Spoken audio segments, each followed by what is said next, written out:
So doctor గారు, ఇప్పుడు సోరియాసిస్కి కారణం అంటే వ్యక్తిగత శుభ్రత పాటించకపోవడం వల్లనే వస్తుందంటారా? అది కూడా ముఖ్యమే. అంటే ఏదైనా ఒక డిసీజ్ వచ్చి ఒళ్ళంతా పగిలిపోయి రసిగా కారుతున్న టైంలో ఎక్స్టర్నల్ ఇన్ఫెక్షన్స్ వస్తాయి, తప్పదు. మనం బయటికి వెళ్తున్నాం, ఎన్నో క్రిములు మన కంటికి కనిపించినవి కూడా వస్తుంటాయి. దుమ్ము ధూళి ఇదంతా పడుతుంటుంది. ఒకసారి సిటీలోకి వెళ్ళి వచ్చేటప్పటికే ఎంతో స్నానం చేస్తే నల్లగా పడుతూ ఉంటుంది, చీతున్నా నల్లగా వస్తుంటుంది. ఎంత పొల్యూషన్ వల్ల వచ్చేది. ఈ పొల్యూషన్కి మనం ఎక్స్పోజ్ అయినప్పుడు, పొల్యూషన్లో తిరుగుతున్నప్పుడు, కాలుష్యంలో తిరుగుతున్నప్పుడు ఖచ్చితంగా ఇది ఇన్ఫెక్షన్ వస్తుంది. ఎక్స్టర్నల్ ఇన్ఫెక్షన్ అంటే బయట నుంచి వచ్చేది. అలాంటివి రాకుండా చేసుకోవడం వల్ల ఏమవుతుందంటే ఉన్నది పెరుగుద్ది, డిసీజ్ తగ్గడం పోయి పెరుగుతూ ఉంటుంది. వాళ్ళకి చాలా అయోమయ స్థితిలో పడతారు. ఇంత మంచి వాడుకుంటున్నా తగ్గింది మళ్ళీ వచ్చేసిందని అనుమానాలు వస్తుంటాయి. అంటే ఎక్స్టర్నల్ ఇన్ఫెక్షన్స్ ఉండకూడదు. తర్వాత వ్యాధులు కూడా ఎక్స్ట్రా వ్యాధులు వస్తుంటాయి మధ్య దానివల్ల కూడా ఈ సోరియాసిస్ రేజ్ అవటం డిస్టర్బెన్స్ కాబట్టి. ఇది డిసీజ్ కాదు, డిస్టర్బెన్స్, అలజడి కాబట్టి అలజడికే ఎక్కువ ఉంటుంది. ఒక చిన్న ఉదాహరణ చెప్తాను మీకు. ప్రశాంతమైన వాతావరణంలో నీరు ఉంది, ఒక చెరువు అంటాం కదా, చెరువులో స్టాండర్డ్గా నిలకడగా ఉంటుంది. ప్రశాంతంగా ఉన్నప్పుడు ఇక్కడ అలలు కూడా ఉండవు, దాంట్లో చాలా హ్యాపీగా ఉంటుంది. ఈ మనసు కూడా అంతే. అలాంటి దాంట్లో చిన్న రాయి తీసుకున్నట్లయింది, ఎన్ని అలలు రౌండ్ సర్కిల్స్ వస్తాయి. ఆ సర్కిల్స్ రావడం ఈజీ, ఒక్క అర సెకండ్ చాలా తగలగానే సర్కిల్ వచ్చేస్తుంది. అది సెట్ అవ్వడానికి ఎంతసేపు పడుతుంది, ఎంత సమయం తీసుకుంటుంది, అది చాలా కష్టం. ఎన్నో ఫ్యాక్టర్స్ కలిసి రావాలి, వాతావరణం కలిసి రావాలి, మనం వేసిన పరిస్థితులు, ఆ రాయి ఫోర్స్గా ఇవన్నీ కౌంట్ అవుతాయి. దాని మీద ఆధారపడి అలజడి అనేది. అలాగే ప్రతి మనిషిలో కూడా సోరియాసిస్ వస్తే అందరు సోరియాసిస్లో ఒకటి కాదు, లక్షణాలు ఒకటే, కానీ ఆ రియాక్షన్స్ వాళ్ళకి వచ్చే మైండ్లో వచ్చిన ఎమోషన్స్ డిఫరెంట్గా ఉంటాయి. మీ మనసు బాగాలా, నా మనసు బాగాలా, ఆయన మనసు బాగాలా అనుకున్నప్పుడు అందరి సిమ్టమ్స్ అందరికీ మనసు వికారంగా ఉంటుంది. ఎక్కడికి సినిమా చూడబుద్ధి అవ్వడం, ఏదైనా తినబుద్ధి అవ్వదు, ఇట్లాంటివన్నీ ఒకలాగా ఉంటాయి. కానీ కారణాలు మీ మనసు పాడవడానికి, చెడిపోవడానికి, డిస్టర్బ్ అవ్వడానికి, నా మనసు పాడవడానికి, నేను బాధపడడానికి, ఏడవడానికి ఎవరికి సంబంధం ఉండదు. ఏదైనా లక్షణాలు ఉంటాయి, సినిమా చూడబుద్ధి, ఎవరిని నమ్మంటే వెళ్ళబుద్ధి అవ్వదు, ఇవన్నీ ఉంటాయి. కానీ ఈ కారణాలు మాట బేసిక్ ఫ్యాక్టర్స్, కాజిటివ్ ఫ్యాక్టర్స్ అంటాం. ఈ కారణాలు అనేది మీ దృష్టిలో వేరే ఉండొచ్చు, నా దృష్టిలో నన్ను ఎవడో కొట్టి ఉండొచ్చు, లేదా తిట్టి ఉండొచ్చు, ఒక మాట పడినా సింక్ అయిపోతాం. మీ దృష్టిలో మీ సొంత ఫ్రెండ్, చాలా దగ్గర ఫ్రెండ్ దూరం అవ్వచ్చు, ఒక ఇంట్లో ఎవరైనా పోయి ఉండొచ్చు, రకరకాల కారణాలు. అందుకనే మనిషికి ఆయుర్వేదం చెప్పేదంటే ఎన్ని కోట్ల జనాభా అయితే ఈ భూమి మీద ఉందో అన్ని కోట్ల మనస్తత్వాలు, అన్ని కోట్ల శరీర తత్వాలు ఉన్నాయి. కాబట్టి ప్రతి మనిషిని చెక్ చేసి వాడే లక్షణాలను చూసి దాన్ని మట్టు మందు తయారు చేసిమని చెప్పారు పూర్వం. ఆ స్థితిలో ఇప్పుడు లేవు. అది కరెక్ట్ సిస్టమ్ అనమాట. అలాంటి రోజులు వచ్చినప్పుడు ఇలాంటి జబ్బులు ఎవరిని ఏం చేయవు. సో ఇప్పుడు లక్షణాలు ఒకే విధంగా ఉంటాయి, కానీ కారణాలు వేరువేరుగా ఉండొచ్చు అంటున్నారు. ఇప్పుడు సోరియాసిస్ వచ్చిన ప్రతి ఒక్కరికి కారణాలు అంటే లక్షణాలు అనేవి సేమ్గా ఉంటాయా? ఉండవు. అంటే లక్షణాలు ఒకటే ఉంటాయి. లక్షణాలు కాదు, ఒక విషయం చెప్తాను. మీరు డిఫరెంట్ ప్లేసెస్లో రావడానికి కారణం ఏంటి, దాని గురించి స్టార్ట్ చేస్తే మోకాళ్ళ మీద, మోచేతుల మీద, ఈ తల్లోని కీళ్ళలో వస్తున్నాయి. కొంతమందికి అలా రావు కదా, ఒళ్ళంతా వస్తుంది, వెనకాల రావచ్చు, పక్కల రావచ్చు, దాంట్లో రకాలు ఉన్నాయి. లక్షణాలన్నీ ఒకటే అందరి, దురదలు ఉంటాయి, పుట్టు రాలుతూ ఉంటుంది, అన్నీ ఉంటాయి, కానీ కారణాలు వేరే ఉంటాయి. ఇప్పుడు ఈ పామా ప్లాంటర్ సోరియాసిస్లో లేడీస్లో ఎక్కువ కనపడుతుంటుంది, మగవాళ్ళకి కూడా వస్తుంది. ఎక్కువ చేతులతో ఏదైనా కెమికల్స్తో పనిచేసినప్పుడు కానీ, లేకపోతే ఎక్కువ బట్టలు నానడం, నీళ్ళల్లో నానడం, ఇవన్నీ కూడా కారణాల కింద మనం తీసుకోవాల్సి వస్తుంది. అట్లా డివైడ్ చేయాలంటే చాలా కోట్ల మంది, కోట్ల రకాల కారణాలు కనపడుతుంటాయి. ఇంట్లో ఫ్యామిలీ నుంచి వచ్చిన వాళ్ళకి ఆ పూర్వీకులు ఎలా బాధపడ్డారో మనకు తెలియదు. ఇవన్నీ కూడా మనకు పాస్ ఆన్ అవుతుంటాయి.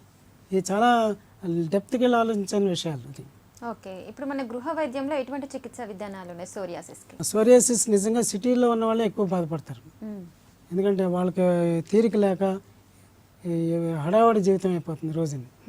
మెడిసిన్స్ వాళ్ళ దృష్టిలో ఏంటంటే రాగానే సూపర్ స్పెషాలిటీ వైద్యానికి వెళ్ళిపోతుంది. తలనొప్పి వచ్చినా ఏమొచ్చినా ఇప్పుడు అలవాటు. ఎందులో ఈ కష్టం అంతా మనం పడడం, ఈ పసరు తీసుకోవడం, ఈ మొక్కలు నూరి మందు మాత్రలు చేసి మింగడం, ఇవన్నీ వేస్ట్, ఈ డాక్టర్లు ఏమో దొరకరు అని చెప్పి సడన్గా ఎంతో అంత ఫీజు కట్టేసేసి వాడడం అనేది సామాన్యం, ఈజీ అయిపోయింది వైద్యం వాళ్ళ దృష్టిలో. అంత ఈజీ కాదు ఇది. ఇదే గ్రామీణ ప్రాంతాల్లో ఉన్న వాళ్ళకి చాలా ఈజీ. అదే ప్రాథమిక స్థితిలో ఉన్నప్పుడు ఇప్పుడు ఈ లక్షణాలన్నీ ఎవరికైనా కనపడితే వెంటనే ఆ మొక్క తీసుకొచ్చి వాడితే దానివల్ల నష్టం లేదు. అంటే ఆయుర్వేదం అనేది మందు కాదు, ఆహారం. అది తీసుకోవడం వల్ల దీంతోపాటు ఇంకేమైనా డిసీజులు ఉంటే అవి కూడా తగ్గుతాయి కానీ పెరగవు.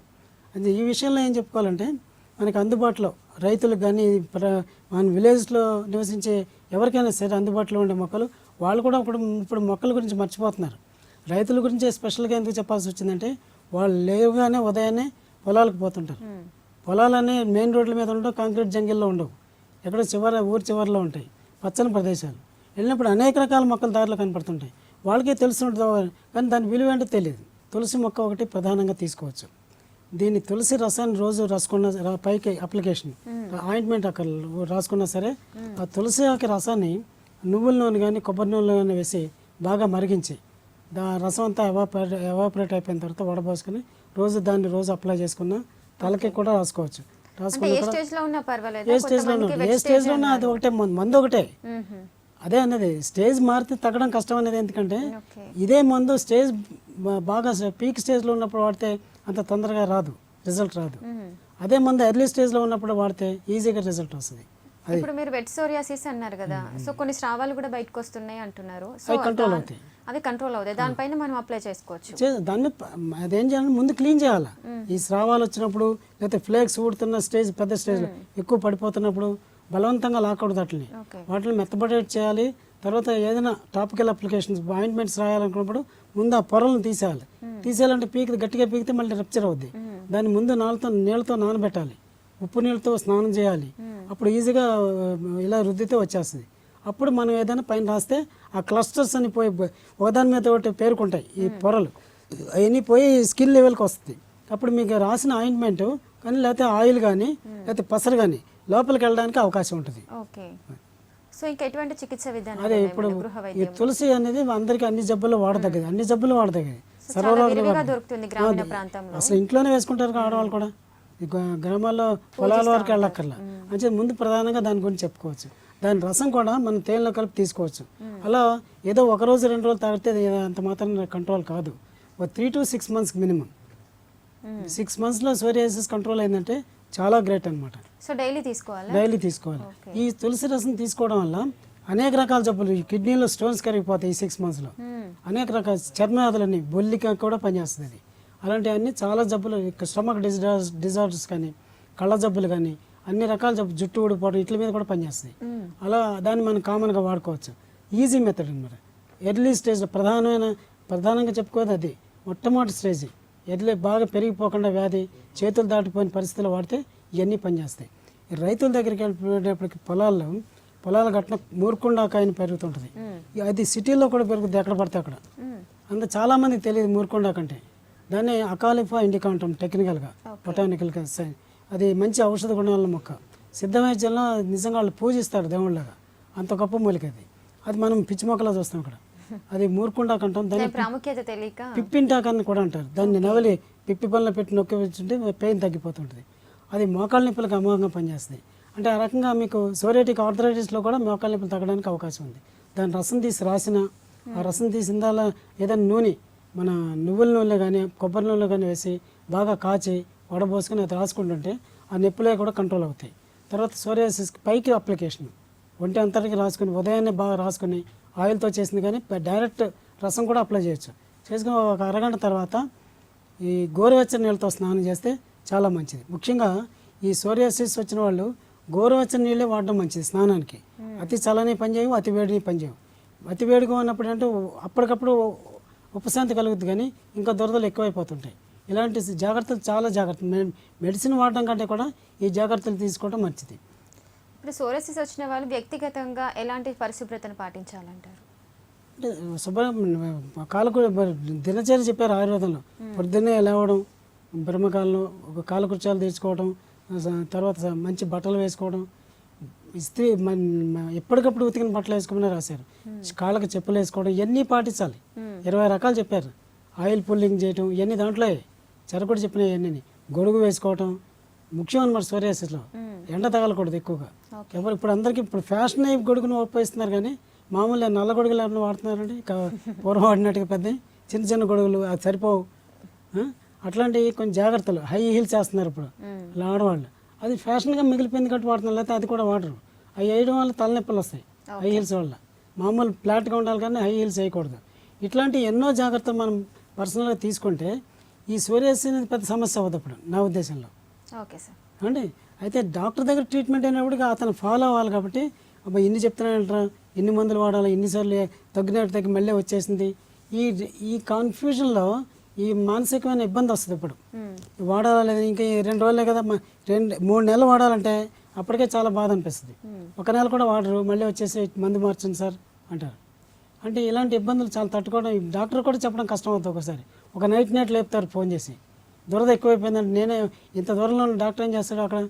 అలాంటి ఇలాంటి మేము అవేర్నెస్కి మీటింగ్స్ పెట్టి ఎవరైనా సరే సోషల్ వర్కర్స్ కూడా మెయిన్ ఈ సోషల్ ఆర్గనైజేషన్స్ దీని మీద స్టెప్ తీసుకొని ముందుకు వచ్చి క్యాంప్స్ పెట్టి అవేర్నెస్ క్రియేట్ చేస్తే డాక్టర్స్ కంటే ఎక్కువ మేలు చేసిన వాళ్ళు అవుతారు నా ఉద్దేశం.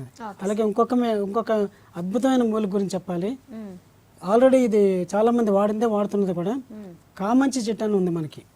కామంచి ఆకు అంటాం, కామాక్షి అంటారు దాన్ని. ఇంత చిన్న చిన్న కాయల్లా ఉంటాయి, గుత్తులు కాయలు కాస్తుంది. ముందు ఆకుపచ్చగా ఉండి రాను ముదిరిన తర్వాత నల్లగా అవుతుంది. పిల్లలు తింటారు అది, దోళ్ళు కాసే వాళ్ళందరూ ఆ పళ్ళు పుల్లగా ఉంటాయి, తింటారు అది. కామంచి అంటాం, గాజు చెట్టు అంటారు రకరకాల. ఆ చెట్టుని పల్లెటూళ్ళ అందరూ గుర్తిస్తారు. ఇప్పుడు చాలామంది తెలియదని చెప్తున్నారు. ఇప్పుడు అంటే సిటీలో వాళ్ళు తెలియకపోవచ్చు, ఖచ్చితంగా చాలా ఇదే కాలం అది స్టార్ట్ అయ్యేది. ఆ చెట్టు స్పెషల్గా ఎవరైనా తెలుసుంటే దాన్ని రక్షించండి, అందరికీ చెప్పండి. దాంతో ఎలా చేసుకోవాలంటే ఆకుని తీసుకొచ్చి శుభ్రంగా కడిగేసేసి ఆరబెట్టండి షేడ్లో. ఆరిపోయిన తర్వాత ఆకుకి సమానంగా నూనె కలిపి, నువ్వుల నూనె కానీ కొబ్బరి నూనె కానీ బాగా బాయిల్ చేయండి. చేస్తే ఆకు రసం అంతా కూడా దాంట్లో వస్తుంది. దాన్ని వడపోసుకుని జాగ్రత్త పెట్టుకోండి. ఇంతే మెడిసిన్. దాన్ని రోజు రాసుకోవటం, లేకపోతే 1 చెంచా లోపల తీసుకున్నా మంచిది. అది 1 చెంచా కంటే ఎక్కువ తీసుకోవడం కానీ పైకి రాయడం. ఈ నూనెతో రాసుకున్న అరగంటకి ఉదయాన్నే నీళ్లు స్నానం చేయటం, గోరువెచ్చని నీళ్ళు. తర్వాత ఆకు రసం దాన్ని చేసే విధానం వేరే. లోపలికి తీసుకోవడానికి ఎలా చేయాలంటే ఆ రసాన్ని విడిగా తీయండి. ఒక గిన్నె, వెడల్పు గిన్నెలో, తెల్ల గిన్నె కానీ స్టీల్ గిన్నె, దాంట్లో పోయండి. పోసి బాయిల్ చేయండి కింద స్లో మంటలో సిమ్లో పెట్టి. కాసేపటికి ఏమవుతుందంటే అంతా ఇరిగిపోద్ది. అది పాలు ఇరిగిపోయినట్టుగా ఇరిగిపోయి ముద్దలుగా తేలుతుంది.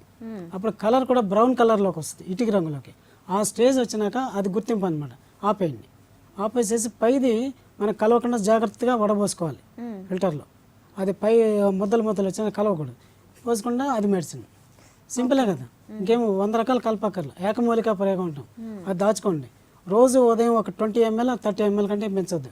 రోజు ఉదయం బాగా తీవ్రంగా ఉంటే సాయంత్రం కూడా వాడుకోవచ్చు. ఇట్లా ఒక 3 months 6 months వాడితే ఖచ్చితంగా కంట్రోల్ అవుతాయి.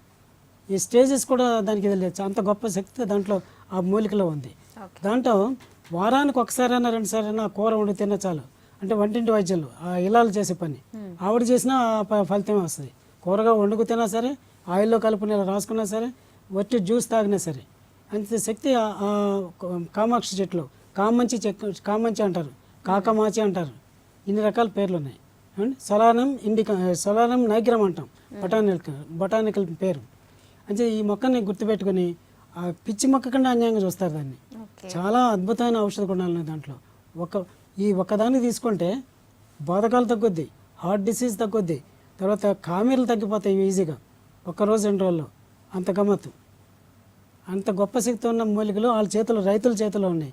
రైతులు మనకు అన్నం పెడుతున్నారు, దాంతోపాటే వైద్యం కూడా చేయొచ్చు. సోషల్ డాక్టర్స్ వాళ్ళే. అంచేత ఆ మొక్కలను గుర్తించి కనీసం అది కాపాడుతుంటే ఆరోగ్యవంతంగా ఉంటుంది సొసైటీ అంతా. Okay sir. So thank you so much. So doctor గారు చెప్పినట్టు మీ చుట్టుపక్కల ఉన్న మొక్కలను గమనించండి. అవి ఏ విధంగా మనకు ఆరోగ్యానికి ఉపయోగపడతాయో తెలుసుకున్నట్లయితే వాటి పరంగా మీకున్న జబ్బులను కూడా నయం చేసుకోవచ్చు. ఇది వాళ్ళ గ్రామీణ ఆరోగ్యం కార్యక్రమం. మరో కార్యక్రమంతో మళ్ళీ కలుద్దాం. అంతవరకు చూస్తూనే ఉండండి జై కిసాన్ న్యూస్.